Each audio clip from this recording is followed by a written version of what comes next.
Yo, welcome back to another reaction video, man. I said welcome back to another reaction video, man. Today we got something new, but not nothing too old, but right in the middle. We got something that we would never ever experience would have happened to us. We got something that maybe we never think this could happen to us. We got airline pilots fell asleep during flight. Missing landing. So I guess he was on his way down, or he was just in the air and he's supposed to land, and the guy that went to sleep.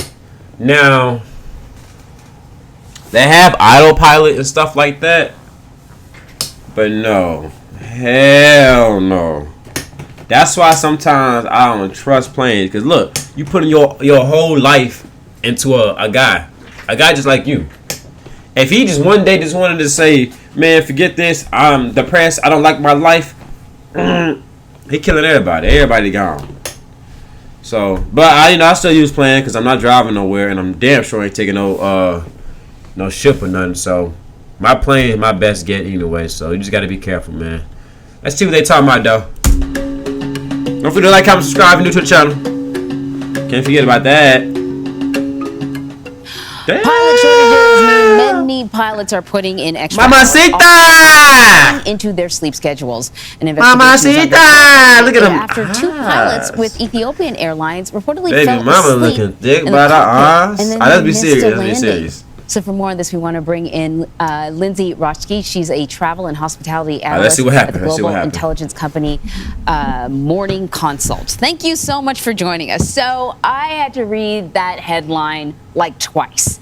And the idea of pilots napping, emotionally makes you uneasy. But when you think about it logically, you think, well, I mean, yeah, but you just don't expect them to all be napping at the same time. Right. Can you break down the napping rules for pilots here in the U.S. and whether or not it's different in other countries? Yeah, so I mean, generally, you never want everyone asleep at the same time, but of course, pilots work long, busy schedules, and so typically, what needs to happen is staff needs to sleep on rotation. That's not just pilots; that's flight attendants, just to make sure that there is always someone there to kind of look out for the safety of the passengers and make sure that everything is in order on the plane. Obviously, the story that has come out is not something that is normal. Typically pilots are not napping at the same time, so hope not. Being an investigation launched into it just because it is so out of the norm. But I think it's reflective of an increasing concern that pilots have across the globe of just being overworked, needing to work more overtime because of those pilot shortages. Yeah, this story has sort of blown open the cockpit door, if you will, right? And so now we know that this actually does happen, that pilots do sleep. In this case, obviously there's an autopilot, at keeping the plane flying, and so they were able to kind of come back around and then land the plane safely. But I don't think you told me what the rules are. What are the rules for pilot napping? Yeah, I mean, the rule is, without, unfortunately, I can't get into too much detail about that. But the rule is that there always needs to be someone there. Right. Yes, autopilot is fantastic, but you need to have a human there. You better let us know what's going on. The airline. So any sleep that needs to be done, and to be clear, we want pilots to be able to sleep. We need them to be well rested. It's just that somebody has to be awake, actually, managing the cockpit at all times. So all year long, basically, we've been talking about all the problems happening with the airline industry, and topping the list are pilot shortages.